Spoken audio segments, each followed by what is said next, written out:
D'abord,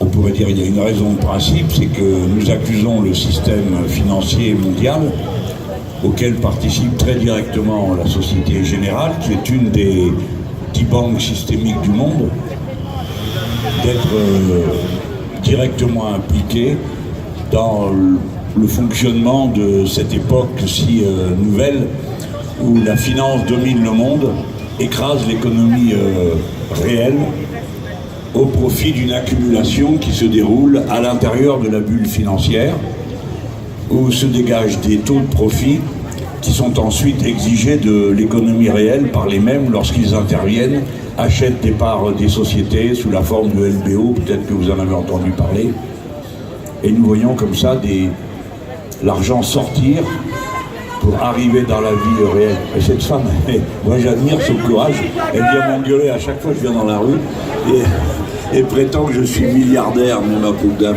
j'ai bien des défauts, mais pas celui-là.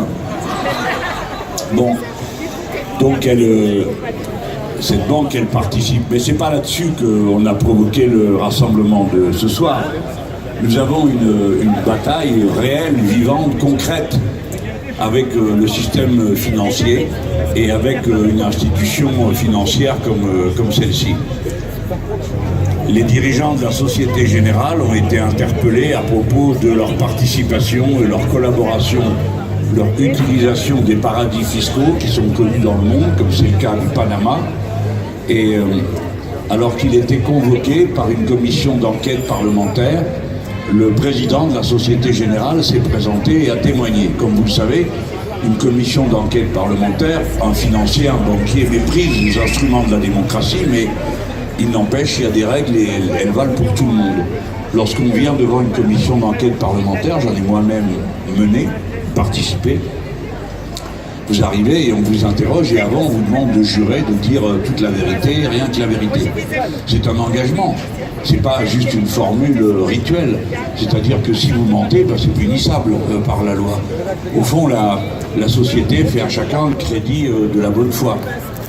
Et en déclarant sous serment qu'il dirait la vérité, toute la vérité, rien que la vérité, M. Oudéa a été interrogé et on lui a demandé où en était la participation de sa banque, la Société Générale, et son intervention dans un paradis fiscal comme Panama. Et à cette occasion, il a déclaré que sa banque n'avait plus aucune affaire traitée avec le Panama. Et bon, vous connaissez la suite, quelque temps après est survenu ce qu'on a appelé les Panama Papers, c'est-à-dire la révélation du contenu des échanges entre toutes sortes de comptes individuels et des comptes financiers et le Panama, et il y avait dedans la Société Générale. Par conséquent, quand on m'a interrogé, vous savez, il faut toujours faire attention à ce qu'on répond, et on ne répond pas toujours en calibrant chaque mot, en se demandant est-ce qu'ils sont juridiquement compatibles avec ceci ou cela, mais je l'ai traité de menteur. On pourrait dire les choses autrement. Monsieur Oudéa a fait une déclaration qui ne correspondait pas aux faits. Et, bon, en français ordinaire, on dit il a menti.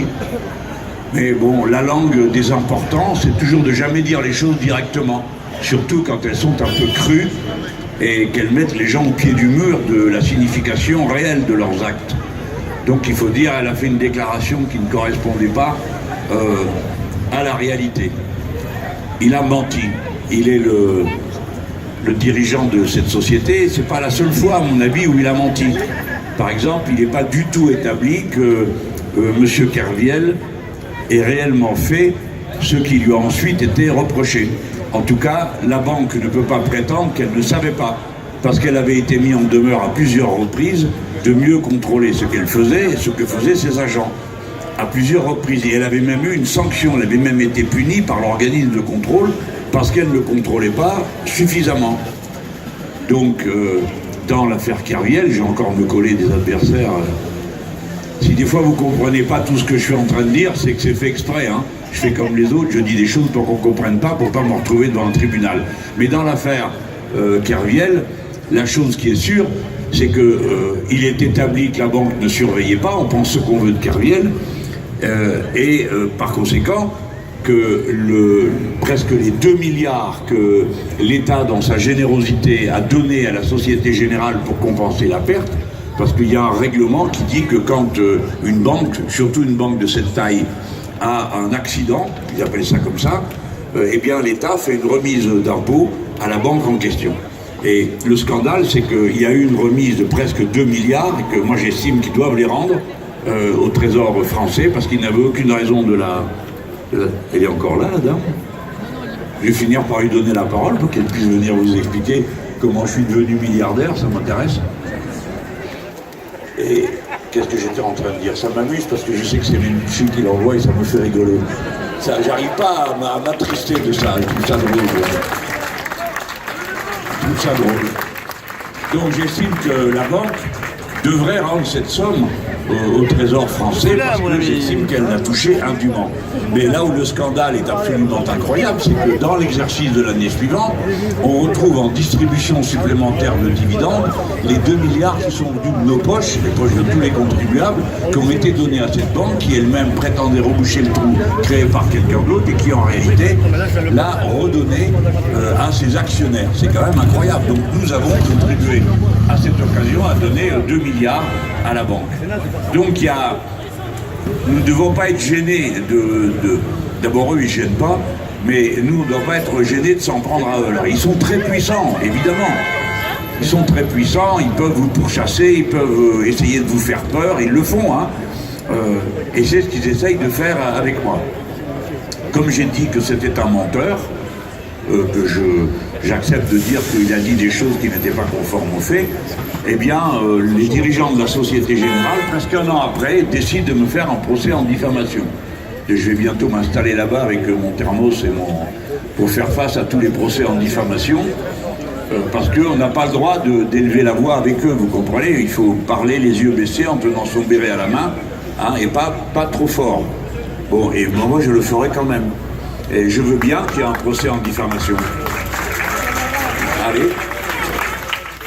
Je fais un procès en diffamation, mais j'aimerais vous dire qu'il rira bien, qu'il rira le dernier, parce qu'à cette occasion, on va refaire défiler à la barre tous ceux qui pourront témoigner du fait que la Société Générale avait bien des comptes au Panama, que c'était bien un paradis fiscal, qu'ils le savaient, et ainsi de suite. Donc ils auraient mieux fait de réfléchir. Mais ce qui m'a frappé, c'est qu'ils aient attendu autant de temps pour déclencher cette procédure de procès en diffamation. Donc ils se sont dit, en ce moment, il y a un bon climat pour les affaires, c'est-à-dire pour aller pourchasser des Mélenchon, parce que c'est un bon moment. Je me demande qu'est-ce que ça peut bien être qui les conduit à dire c'est un bon moment. Ce quelque chose, vous le savez tous, c'est l'élection du président de la République actuel qui est arrivé au pouvoir avec une ribambelle de gens qui sont des lobbyistes directs des grands groupes financiers et industriels du pays. Il y en a plein de gouvernements, mais plein de gouvernements. Je veux dire déjà les ministres eux-mêmes, à commencer par le Premier ministre qui est un ancien lobbyiste du lobby nucléaire, et ainsi de suite la ministre du Travail qui est une ancienne directrice du personnel d'une multinationale, qui a pour directeur de cabinet quelqu'un qui était un directeur du MEDEF, la ministre de la Santé qui a à ses côtés comme directeur de cabinet quelqu'un qui était directeur d'une assurance privée, etc., etc. Alors j'aime mieux vous dire les gens que l'affaire Ferrand c'est juste un hors-d'œuvre, hein, parce que le monde des affaires, il faut comprendre ce que c'est. C'est un monde dans lequel il y a quelques bons coups qui sont recommandés. Hein. Par exemple, faire payer par une banque la location d'un truc qu'on n'a pas encore acheté, pour ensuite, dès que la location est faite, décider de l'acheter, ramasser les sous, c'est considéré comme une bonne affaire habile. Personne ne voit rien à dire contre ça. Il n'y a rien là-dedans qui ne soit légal en quelque sorte. Hein. Bon, alors passons dans les affaires, mais dans la vie publique, non, on n'est pas d'accord avec ça. On n'est pas d'accord pour que les gens se comportent de cette façon-là. Bon. Donc le monde des affaires, ça vous promet des affaires. Voilà. Des affaires, il va y en avoir et il va y en avoir. Par exemple, on va s'intéresser à la période où cette femme était directrice du personnel dans cette multinationale et bon, peut-être qu'on va trouver que ça se passait pas si bien que ce qu'on pourrait croire, etc., etc., etc. Donc ça, voilà pour l'aspect factuel. Donc je suis convoqué le 23 juin. Alors peut-être que je serai à ce moment-là votre député. Et si je suis votre député, ils me convoqueront. Oui, mais c'est que ça changera tout. Si c'est Mélenchon intuitu personné, c'est une chose. De toute façon, je ne baisserai pas les yeux. Mais si je suis votre député, réfléchissez bien. C'est pour ça que je vous ai donné rendez-vous dans la rue. Hein? C'est pour que tout le monde sache que je vous en avais parlé avant. Donc on ne pourra pas dire, ah ben on n'était pas au courant que ce type était poursuivi en diffamation. Alors vous avez appris que j'ai été poursuivi en diffamation, vous avez réfléchi et vous vous dites, eh ben on va quand même voter pour lui. Ce qui veut dire que vous êtes en train de faire avec moi exactement ce que monsieur le Premier ministre et le Président de la République a dit qu'il fallait faire avec l'autre, là, Ferrand. Il a dit c'est le suffrage universel qui va trancher. Bon, bah, si vous m'élisez, c'est de bon augure. Ça veut dire que vous trouvez que j'ai bien fait de montrer du doigt à la Société Générale et de traiter de menteur M. Oudéa. Bon. Mais, supposons... C'est absurde quand même de raisonner comme ça. On n'est pas d'accord pour dire c'est le suffrage universel qui tranche sur des histoires qui ont à voir avec des délits et notamment des délits financiers. C'est pas normal. Nous, on n'a jamais été partisans du tribunal populaire, c'est pas notre truc, hein. C'est pas nous qui disons ça, mais c'est eux qui disent ça. C'est absurde. Nous ne sommes pas d'accord. Les affaires qui doivent se traiter en droit et devant un tribunal se traitent devant un tribunal. Pas en disant, eh bien, si les électeurs trouvent ça très bien, monsieur et madame Balkany peuvent continuer leurs exploits, tout le monde trouve ça très bien. Non, on ne trouve pas ça très bien. Et on pense que c'est à la justice de se prononcer. Maintenant, si elle se prononce et qu'elle dit qu'il n'y a rien à voir, très bien. Nous, on continuera à penser ce qu'on pense et peut-être à essayer de changer par les lois. Changer la loi elle-même. D'accord? C'est ça la démocratie. Il faut accepter que ça se passe comme ça. Nous, on n'a jamais été partisans des tribunaux populaires. Ah, si vous essayez de sortir, c'est même pas la peine. Alors, néanmoins, puisque vous avez vu qu'il y est question de moraliser la vie publique, bon, alors les gens, évidemment, qui est-ce qui va être contre? Personne, hein? Tout le monde est pour. Ah oui, oui, oui, bien sûr. Mais regardez bien l'opération. Tout se passe comme si le problème numéro 1 de l'immoralité de la décision publique dans la société, c'était les élus. Je ne vous dis pas qu'il n'y en a pas qui ont un comportement immoral, mais honnêtement, c'est pas ça le fond du sujet. Le fond du sujet, c'est que les tout-puissants sont très puissants et se croient absolument impunissables et font ce qu'ils veulent. Notamment, par exemple, trafiquer avec des paradis fiscaux. Et c'est là que je viens sur la suite de cette histoire Société Générale. Mais avant, en faisant une petite halte par la déclaration de M. Bayrou, alors bon, d'accord, supprimer la Cour de justice de la République, nous les Insoumis, on est d'accord, c'était dans notre programme, donc on ne va pas aller dire maintenant, comme c'est lui qui le propose, on n'en veut pas. Et il y a d'autres mesures, mais honnêtement, c'est pas ça le fond de l'affaire. Si vous voulez vraiment moraliser la vie publique, donnez au peuple le pouvoir de pouvoir se prononcer sur la question. Et ça, c'est la question du référendum révocatoire. Si les gens estiment que c'est une situation incompatible avec l'exercice d'un mandat, on déclenche la procédure de référendum révocatoire. Je l'ai dit à Bayrou, il m'a dit « Ah mais ça va être l'instabilité permanente ». C'est pas vrai, ça ne sera pas l'instabilité permanente, il y a plusieurs États qui le pratiquent, on ne va pas citer Venezuela parce que ça fait des histoires, hein, mais je l'ai vu quand même pratiquer. J'ai vu Chavez passer à la casserole d'un référendum révocatoire, il l'a gagné. Mais c'est pour dire que c'est pas vrai que c'est la guerre civile quand il y a un référendum révocatoire. Mais il y a 2 États des États-Unis où ça existe aussi, donc ça se passe comme ça. Pour ceux qui ne savent pas ou qui ne comprennent pas bien, je vous explique. Ça veut dire qu'on est là, 3-4 qu'on est là, et on dit, bah, il y a un problème avec monsieur machin, on n'est pas d'accord, il nous avait promis, je sais pas, moi, par exemple, il nous avait pas dit qu'il allait modifier le régime des retraites, et il le fait quand même, alors que personne ne lui a demandé de le faire, alors c'est pas normal, on veut le révoquer parce qu'il n'a pas tenu sa parole. Vous voyez, c'est pas que des affaires d'illégalité, c'est aussi des affaires de morale politique. C'est-à-dire, tu dis un truc, et ensuite t'en fais un autre, on a quand même le droit, en tant qu'électeur, de dire, mais c'est pas ça que vous nous aviez dit, et vous faites le contraire, ok? Bon. Donc, et on se met à quelques-uns, on signe, on démarre une pétition, et le référendum révocatoire, ça consiste à dire, s'il y a 2% des électeurs, par exemple, qui demandent la tenue du référendum révocatoire, qu'il y a 2% des électeurs d'une circonscription ou d'une municipalité qui demandent ce référendum, ils mettent le numéro de leur carte d'électeur, et il y a une commission qui vérifie que c'est bien dans l'ordre, que la personne existe, que le numéro de la carte c'est la bonne, et si elle taffe, eh ben, tant qu'on vote, oui ou non, pour savoir si la personne continue son mandat. Et moi, je vous dis que les gens sont raisonnables, c'est pas vrai qu'ils font des référendums révocatoires tous les 5 minutes. C'est pas vrai. C'est pas vrai. Les gens, ils réfléchissent avant de lancer des actions. Il y a vraiment que les bourgeois pour croire que le peuple est fait d'irresponsables, complètement excités, qui passent leur temps à vouloir désinguer tout le monde. Bon. Ça, c'est pour la partie actuelle. Hein. Vous ne laissez pas endormir sur la question de la moralisation de la vie publique, parce que la vie publique, elle sera morale quand le peuple pourra s'en mêler. Article 1. Et article 2, quand on aura commencé à renier les droits hors du commun, ou on dit léonin, du capitalisme. Bon, c'est ça qui m'amène au contenu de notre programme, parce qu'on n'est pas là que pour protester et montrer du doigt, on propose des choses. Bon. La première, c'est que tous ceux qui trichent, notamment, d'abord, prendre la mesure, c'est pour ça aussi qu'on se rassemble, prendre la mesure de ce que nous coûte la fraude fiscale. C'est pas seulement un comportement individuellement immoral, et nous avons des raisons de ne pas accepter de tels comportements, parce que la vie en société a ses règles. Nous passons notre vie à respecter des règles. Donc on ne voit pas pourquoi, sur une question aussi essentielle, certains s'en émancipent. Mais la fraude fiscale, dans notre pays, c'est 85 milliards, les amis. Bon, le service de la dette publique, c'est 46 milliards. Ça veut dire que y a plus que ce qu'on doit payer chaque année pour la dette en fraude fiscale, de gens qui se taillent et qui cachent leurs biens. Ou bien vous pourriez dire, il n'y aurait pas de déficit cette année si les gens qui doivent leurs impôts les payaient. Quand je parle des gens, c'est pas de vous dont je parle, hein. C'est des grosses entreprises, c'est des multinationales qui ne payent pas un radis dans ce pays.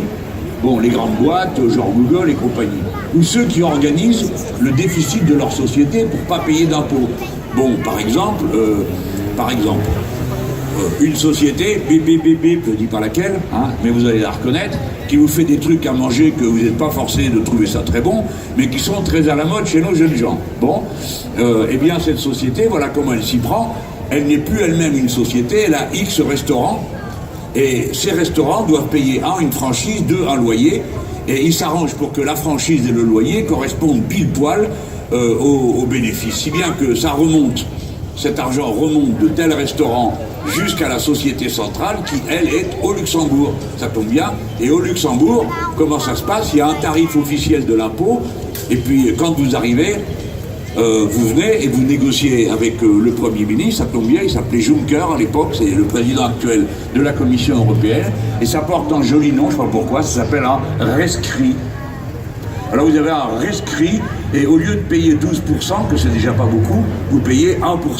Et alors vous signez le papier, vous avez le droit. En résultat, il sort tout le fric de France, il l'emmène là-bas, et il paye presque rien dessus en impôts. Bon.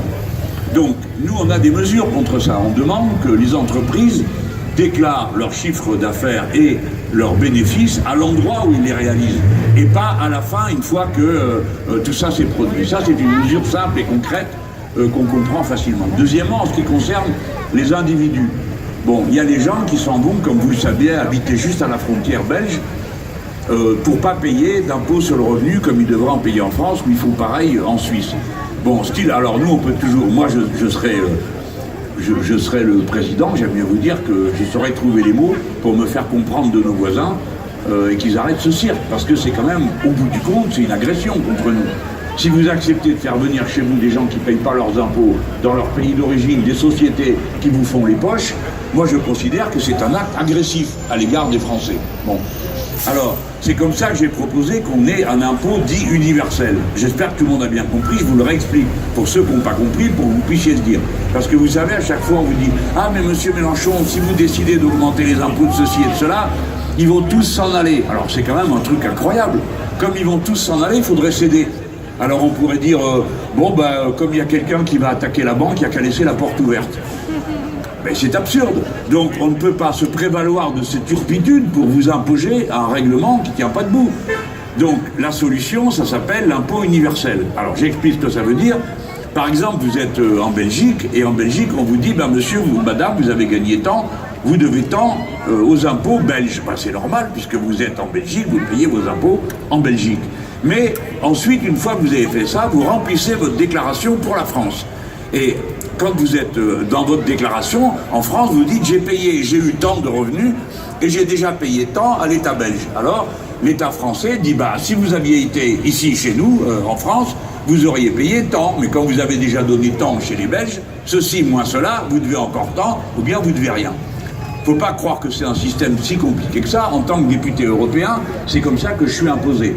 C'est-à-dire que sur mon indemnité est pris la part de l'impôt, et là, quand je vais rentrer mardi matin, dernier délai, je remplis en ligne et je mets combien j'ai déjà donné à l'Union européenne, combien j'ai gagné au total, parce que comme en plus s'ajoutent les droits d'auteur dont j'ai bénéficié, et puis le fisc va passer me prendre la part normale, et je vais vous dire, je suis très content de la payer, ça ne me pose pas de problème, je suis un vrai républicain, et je ne suis pas dérangé de payer des impôts, surtout que j'ai des revenus que je juge tout à fait confortables, et qui me mettent en situation d'avoir l'obligation morale de me préoccuper de mes concitoyens, et notamment de ceux qui ont le plus besoin de participer à la vie du pays. Ça me plaît.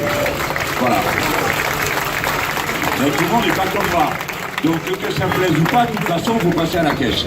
Et donc l'impôt sera universel. Pareil, on m'a dit ça, c'est une invention de bolchevique. Mais non, c'est pas une invention. D'abord, je sais pas parce que d'abord plus personne ne sait ce qu'est un bolchevique, mais c'est pas une invention communiste, enfin. Les Nord-Américains, ils font ça. Mais ils le font avec leur méthode, hein. J'aimerais vous dire que c'est pas des gentils. Je vais vous expliquer comment ils font. D'abord, ils ont fait voter la loi. Et puis après, deuxième truc, ils appellent dans les banques. Comment je le sais?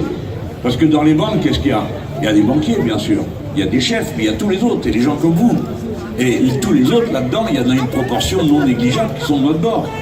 Et plus près ils sont de la gamelle, plus ils voient à quel point c'est dégoûtant. Et plus ils viennent m'en raconter. Ben oui, c'est ça notre force, hein. Notre force, c'est qu'on est partout, mais forcément, c'est le peuple qui fait tout. Les autres, ils donnent des ordres, c'est tout, hein. Si les gens arrêtent de travailler, c'est terminé. Donc comme ils travaillent et qu'ils disent, ils me racontent. Et figurez-vous qu'on leur a demandé, alors ça, ils ne vont pas aller dire que c'est vrai, hein, c'est moi qui le sais, mais c'est moi qui vous le raconte.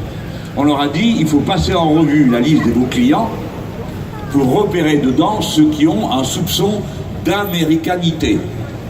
C'est-à-dire à leur nom, à leur lieu de naissance, ou les choses comme ça qui sont déclarées, que la banque a, on leur dit, il faut nous dire. Et après, l'oncle Sam, il passe derrière et il leur tombe dessus en disant, mais dites donc, vous autres là, vous machin, vous truc, vous êtes américains, vous nous devez tant. Voilà. Donc si les Américains le font, vous voyez que c'est pas un truc de communiste, hein, par définition. Bon, eh bien on peut aussi le faire, peut-être que c'est possible. Et puis c'est pas chez nous que ça manque d'argent, hein, croyez pas ça les gens, hein. Le pays a jamais été aussi riche et jamais eu autant de millionnaires. Il n'y en a jamais eu autant. On est record d'Europe. Et les mêmes qui poussent des cris de putois tous les 5 minutes quand on leur demande de participer à l'effort collectif, les mêmes qui pleurent sans arrêt sur le fait qu'on leur fait les poches, chaque année, ils distribuent plus d'argent en dividendes qu'ils n'en investissent dans les machines et les process de production. Ce sont de purs parasites, hein, on a le droit de le dire. Bon, c'est excessif, hein, bien sûr, hein, c'est excessif. C'est agressif, hein, mais voilà, c'est des parasites, voilà, ça s'appelle comme ça. Alors on peut le dire autrement, on peut dire, ce sont des gens qui prennent davantage qu'ils ne devraient prendre tout en donnant. Et sinon, résumé, parasites, voilà. Donc l'impôt universel, la déclaration de bénéfices là où on est, la séparation des banques d'affaires des banques de dépôt, alors que la plupart d'entre vous se demandent ce que ça peut bien vouloir dire, mais quand je vais vous le dire, vous allez commencer à avoir un peu peur. Vous, quand vous mettez votre paye, que ce soit dit par parenthèse, vous n'avez pas le choix. Vous avez même des pays maintenant où il va y avoir plus de liquide. Il n'y aura plus que de l'argent dématérialisé. Hein. Alors, le point de départ, c'est de dire comme ça, on va éviter la fraude. Peut-être bien, mais en attendant, ça veut dire 100% de contrôle sur vous. Vous ne dépenserez pas un centime sans que ce soit écrit quelque part et que quelqu'un vous surveille. Pratiquement comme le machin, là, comment vous l'appelez, qu'on met dans la maison pour contrôler l'électricité, là. Et exactement. Ce machin-là vous surveille individuellement et il note dedans tout ce que vous faites. Si vous mettez la machine à laver, combien d'heures ça dure, combien de fois vous mettez en route ça, combien de fois vous mettez en route le micro-ondes, etc. Tout est dans le compteur. Et donc, c'est Big Brother, pour ceux qui ont lu le bouquin d'Orwell, hein, il vous surveille tout le temps, à domicile, dans chacun de vos gestes, y compris les plus intimes. Alors, donc, quand vous avez vos sous à la banque, vous ne demandez pas où ils sont. C'est banque de dépôt, vous n'avez pas le choix, elle est là, du dépôt. Mais eux, ce qu'ils font, c'est qu'ils utilisent cet argent pour faire des placements et pour faire des affaires. Et autrefois, on séparait les deux pour éviter que quand une banque se casse la figure, tout votre argent, il passe. D'accord? Mais ça, c'est terminé. Les deux sont fusionnés. Nous, on demande qu'on resépare. Et il y a eu une loi que le PS a fait voter. Et vous connaissez les trucs du PS, hein? C'est-à-dire, blablabla, puis après, dans les faits, rien du tout. Et en effet, ils ont fait une loi. Et le gars qui s'occupait de ça, c'est M. Moscovici. Alors rien qu'avec celui-là, vous êtes tranquille, il ne se passera rien. Donc c'est bien ce qui s'est passé. Alors ils ont fait une séparation bidon qui touche même pas le 2% des avoirs des grandes banques, dont celle-ci, qui s'en vantaient. Hein, en rigolant, en disant ben, ça touche même pas le 2% de notre bilan. Ça s'appelle comme ça, la montagne de pognon qu'ils ont, et leurs différents engagements. Bon. Donc nous on demande qu'on sépare les deux. Et les gens, si c'est pas séparé et que la banque se casse la figure, comme d'habitude c'est vous qui payez, peut-être que vous ne le savez pas, mais c'est nous tous qui avons rempluvé les banques en 2008. Et c'est pour ça que les déficits des États se sont creusés partout et qu'après ils nous passent dessus en disant faut payer, faut réduire, vous vivez au-dessus de vos moyens, alors qu'en réalité c'est eux qui sont au-dessus de nos moyens, hein, et qu'on s'en passerait très bien. Parce que ça, au lieu d'être une société privée, ça pourrait parfaitement être une banque publique, hein, il n'y a qu'à m'élire et c'est fait. Bon. Alors, séparer les deux, si aujourd'hui la banque se casse la figure, celle-là, non seulement c'est vous qui paierez pour la remplumer, mais j'ajoute une chose, c'est que dorénavant, le règlement européen fait que vous ne serez remboursé que jusqu'à un certain plafond. Et c'est comme ça que quand ils ont fait la main sur Chypre, ils ont ramassé tout ce qu'il y avait dans les comptes de tout le monde en inventant un impôt qui a fini par frapper jusqu'aux associations humanitaires. Si bien que c'est les pauvres qui ont payé pour emplumer les banques des riches qui s'étaient cassé la figure. Une trouvaille, non, quand même. C'est vous dire que ces gens-là n'ont aucune limite. Tout ça, ça porte des grands noms à chaque fois. Hein. Ça porte des noms compliqués, les opérations portent des noms étranges et bizarres, mais à la fin, ça revient à ça, c'est-à-dire c'est le grand nombre qui paye pour, c'est le 1%, c'est le 99% qui paye pour que le 1% reste toujours tranquille, toujours garanti dans ses valeurs. Bon, et dernier élément là-dedans, pour les banques, c'est l'interdiction, hein, j'ai passé 3 points en revue, là, je passe maintenant le 4e, interdiction pour les banques de trafiquer avec les paradis fiscaux. En 2000, je crois que c'est 8, hein, la catastrophe, ils s'étaient réunis, en 2009, ils s'étaient réunis, les chefs d'État, ils avaient dit « Ah, maintenant c'est fini, on va moraliser tout ça ». Et alors il y avait des titres dans tous les journaux, dans notre malheur, il y a au moins quelque chose de bon, ça y est, des décisions ont été prises. Tout le monde a oublié tout ça, mais moi je n'oublie pas parce que je m'intéresse de près à la vie médiatique, qui est la deuxième peau du système et qui est là pour arnaquer tout le monde. Bon, ah pardon, zut, excusez-moi monsieur, je retire, je remballe. Donc, tout le monde a oublié, mais nous on s'en souvient. Alors, ils avaient fait une liste des paradis fiscaux, peut-être que vous en souvenez. Alors, il y avait la zone noire, la zone grise, et puis les autres, ils étaient tranquilles. Déjà, on trouvait étrange que certains ne soient pas dans la liste. Par exemple, Luxembourg, c'est un paradis fiscal, dirigé par des arnaqueurs, qui nous volent les impôts qui devraient être dans notre pays. Voilà, on appelle ça par leur nom, on va maintenant le dire dans la langue acceptée. Le Luxembourg exagère avec ses rescrits contre l'argent qui aurait dû normalement... Bref. Mais comme je vous ai dit d'abord le sous-titre, vous avez compris le truc incompréhensible qu'il y avait après. Donc, à ce moment-là, ils avaient fait une liste. Et il s'est passé un truc extraordinaire. Un, il y en avait qui n'y étaient pas, on trouvait ça étrange. Mais deux, ceux qui y étaient, mais punaise, 15 jours après, ils n'y étaient plus. Ça y est, ils étaient en règle. Ça y est, on avait tout réglé, il n'y avait plus de problème, tout allait bien, c'était pas la peine de s'affoler, etc., etc. Et dedans, il y avait Panama. D'accord? Panama qui se fait serrer 2 ans après à quoi faire exactement ce qu'il faisait avant. Voilà. C'est-à-dire arnaquer tout le monde et accepter de l'argent sale qui trimballe d'un pays à l'autre. Donc, nous pouvons interdire à nos banques de trafiquer dans les paradis fiscaux.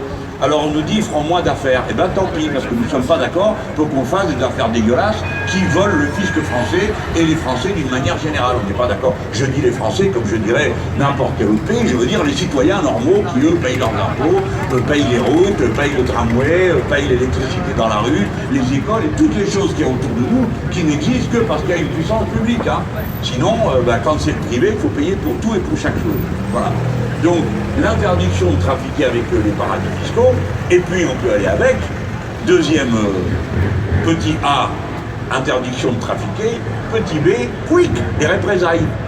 Parce qu'il n'y a rien, vous comprenez, si on est capable d'aller intervenir contre un gouvernement qui ne nous plaît pas en Syrie, en Irak ou en Afghanistan, c'est qu'on ne sait même pas ce qui se passe.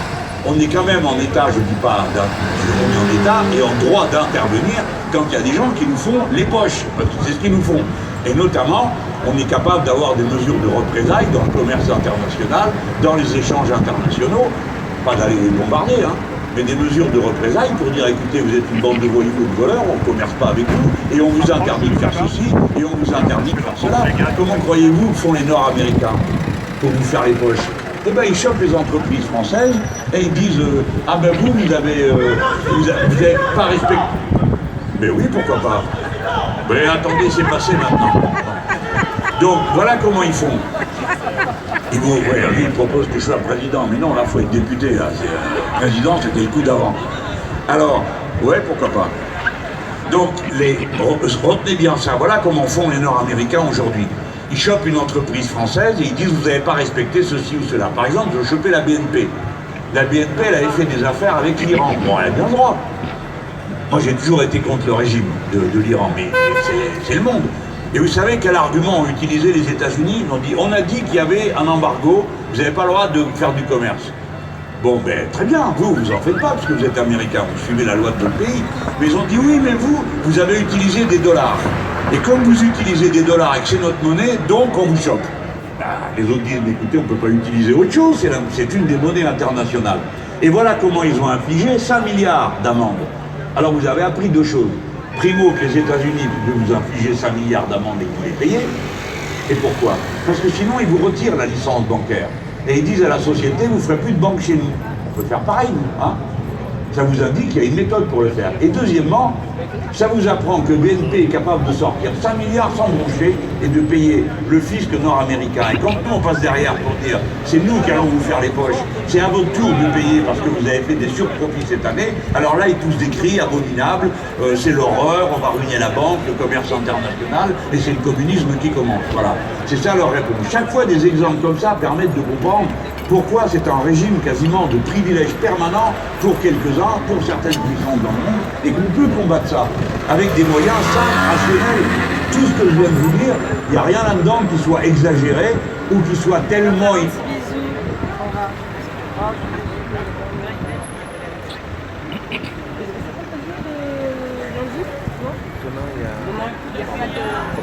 On n'entend plus. Demain, il y a un apéro Au Bourges. pour Julien. Quand? Demain soir. Ça roule. Demain soir pour Julien et demain midi on est à Pékin. Peut-être une bonne soirée.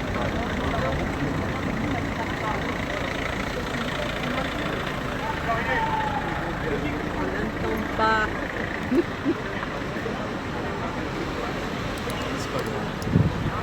Oui, je sais.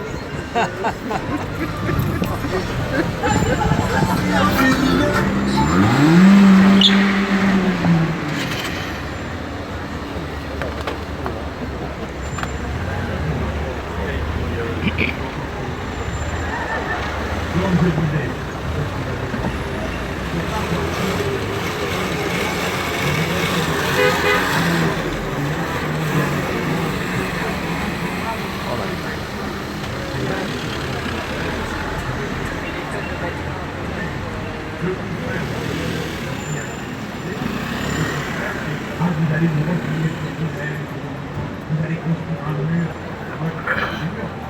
C'est que quand vous avez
dans la rue autant de fois jusqu'à ce que tout le monde ait bien compris que ces gens-là sont des tigres de papier, les obliger à se comporter d'une manière qui soit rationnelle et respectueuse.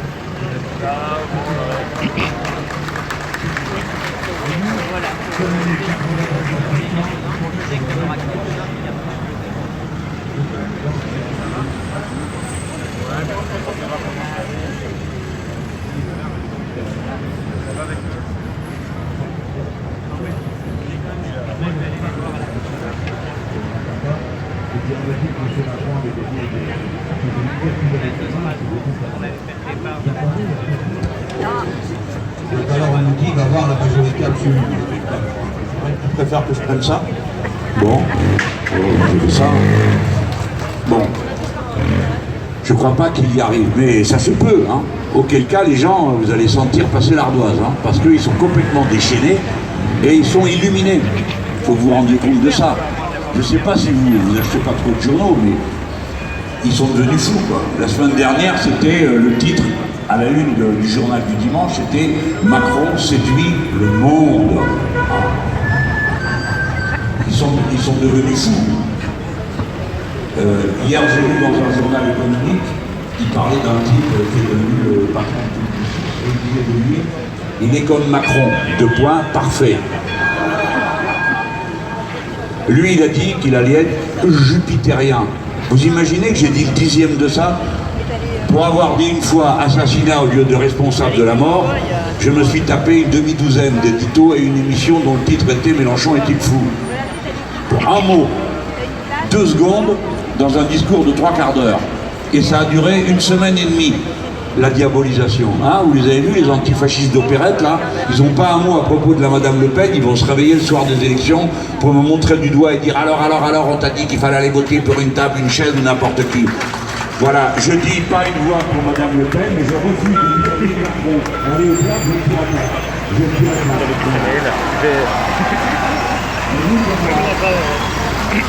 Merci. Parce que, exactement. Ah ben, ça me fait du bien. Parce que j'ai pris cher, hein. Voilà.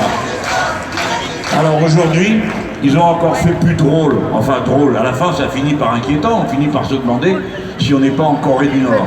C'est le journal Le Point, vous savez, qui me fait la morale. Hein, combien de fois il a mis à la une des femmes avec un voile sur la tête, etc., pour exciter la haine anti-religieuse et anti... Hein, et ben c'est cela après qui me faisait de leçons à moi d'antifascisme. Alors que c'est eux-mêmes qui ont planté les graines pendant je ne sais pas combien de fois. Alors ils sont tellement azimutés que cette fois-ci ils ont fait un papier et ils ont dit que M. Macron était le leader du monde libre. Leader du monde libre. Au passage, vous apprenez qu'il y a un monde libre. Et ça veut donc dire qu'il y en a un autre qui ne l'est pas. On aimerait bien savoir de qui il parle. Par exemple, d'un pays où 9 milliardaires possèdent 90% de la presse, dans laquelle on raconte que le président de la République est parfait, jupitérien, séduit le monde, et leader du monde libre. Enfin, c'est de ça on doit parler sûrement. Allez les gens, je vous dis tout ça parce que moi ça me fait du bien de le dire, et puis à vous ça vous fait du bien de l'entendre, parce que vraiment ils nous prennent pour des buses. Hein. Mais il y a des gens avec qui ça marche. On leur dit que le fou c'est moi, c'est pas eux. C'est pas eux qui sont complètement azimutés et qui racontent ces choses-là, non. C'est des gens comme moi qui racontent des choses simples comme celles que je suis en train de faire devant vous, et c'est réputé agressif juste parce que je ne suis pas un mouton bélant, comme vous-même, vous ne l'êtes pas, qui refuse de se faire tondre sans rien dire. Voilà, on ne se laisse pas tondre.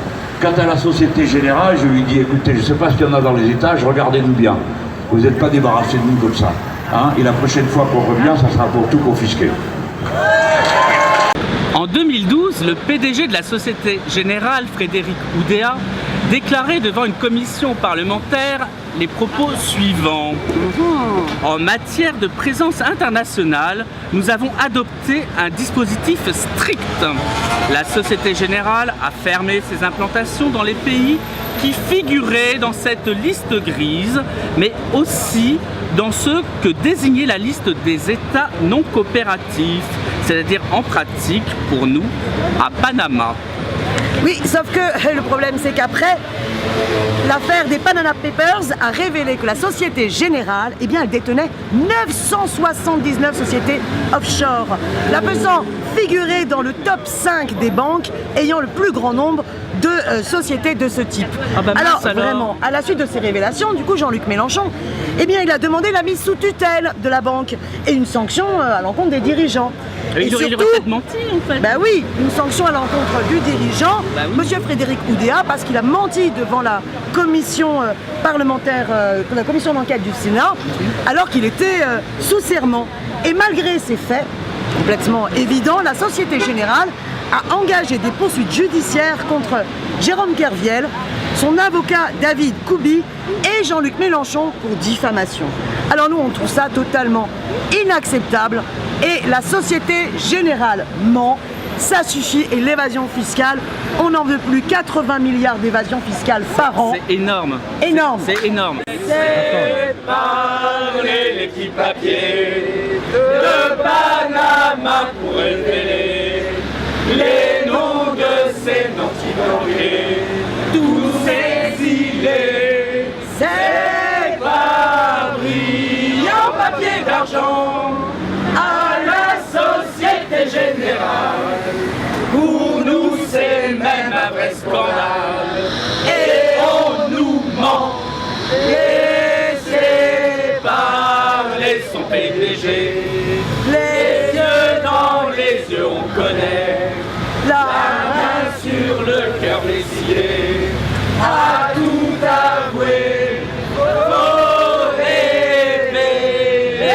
des chômage, les joies du paradis fiscal qui précarise la boîte à chemise, France insoumise.